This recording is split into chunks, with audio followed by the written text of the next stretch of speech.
শীতের রাত, খোলা আকাশ আর হৃদয়ে বিচার পাওয়ার তীব্র আকুতি। শাহবাগের রাজপথে যখন ইনকিলাব মঞ্চের নেতাকর্মীরা অকুতোভয় জুলাই যোদ্ধা শহীদ শরীফ ওসমান হাদির খুনিদের বিচারের দাবিতে অনড়, ঠিক তখনই প্রকাশ্যে এলো এক রুদ্ধশ্বাস তথ্য। ডিএমপির পক্ষ থেকে জানানো হয়েছে, শহীদ হাদি হত্যার প্রধান অভিযুক্ত ফয়সাল ইতোমধ্যেই সীমান্ত পেরিয়ে দেশ ছেড়ে পালিয়েছে। তবে খুনিদের পলায়নে সহায়তা ও আশ্রয় দেওয়ার অভিযোগে ভারতের মেঘালয় পুলিশের হাতে আটক হয়েছে 2 ভারতীয় নাগরিক। দিনের আলোয় ঝরে যাওয়া এক জীবন, যার রক্তে কেঁপে উঠেছিল পুরো দেশ। তিনি জুলাই যোদ্ধা অকুতোভয় শহীদ শরীফ ওসমান হাদি। দিনে দুপুরে গুলিতে বিদ্ধ হয়ে শহীদ হওয়ার পরও তার মৃত্যু থামিয়ে দিতে পারেনি প্রতিবাদের আগুন। মূল আসামি আজও ধরাছোঁয়ার বাইরে থাকায় দেশ জুড়ে জন্ম নিয়েছে হতাশা। কিন্তু নীরব থাকেনি শহীদ হাদির নিজের হাতে গড়া সাংস্কৃতিক সংগঠন ইনকিলাব মঞ্চ।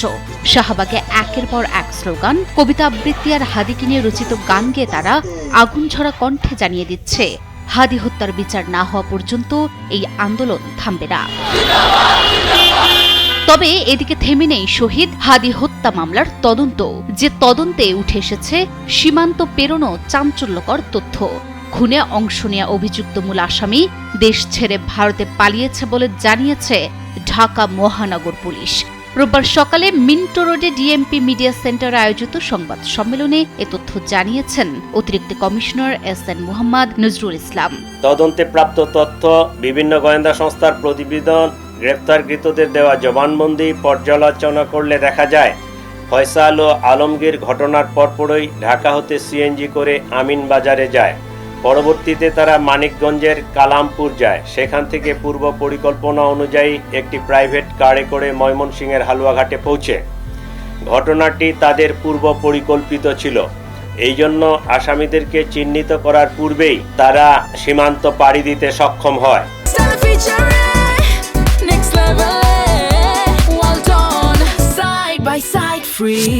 শুধু তাই নয়, ইনকিলাব মঞ্চের মুখপাত্র শহীদ শরীফ ওসমান হাদি হত্যায় জড়িত প্রধান সন্দেহভাজন মূল আসামি ফয়সাল করিম মাসুদ ও তার সহযোগী আলমগীর শেখকে ভারতে পালাতে সহযোগিতার অভিযোগে মেঘালয় পুলিশ ভারতের 2 নাগরিককে গ্রেফতার করেছে বলে জানিয়েছে ঢাকা মহানগর পুলিশ।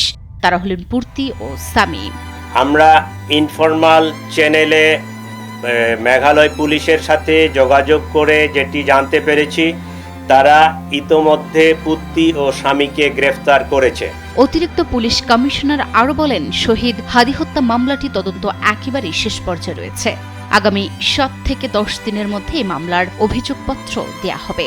গ্রেপ্তারকৃতদের কাছে পাওয়া তথ্য, সাক্ষীদের জবানবন্দি, উদ্ধারকৃত আলামত পর্যালোচনা ও সার্বিক বিবেচনায় মামলাটির তদন্ত শেষ পর্যায়ে রয়েছে।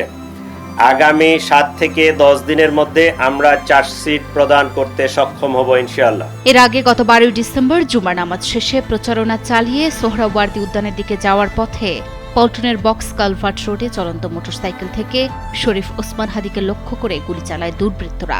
গুরুতর আহত অবস্থায় ঢাকা থেকে সিঙ্গাপুর নেওয়া হলেও শেষ পর্যন্ত মৃত্যুর সঙ্গে লড়াইয়ে হার মানেন তিনি। 18 ডিসেম্বর রাতে সিঙ্গাপুর জেনারেল হাসপাতালে নিভে যায় এই বিপ্লবী জীবনের আলো। Report news 24।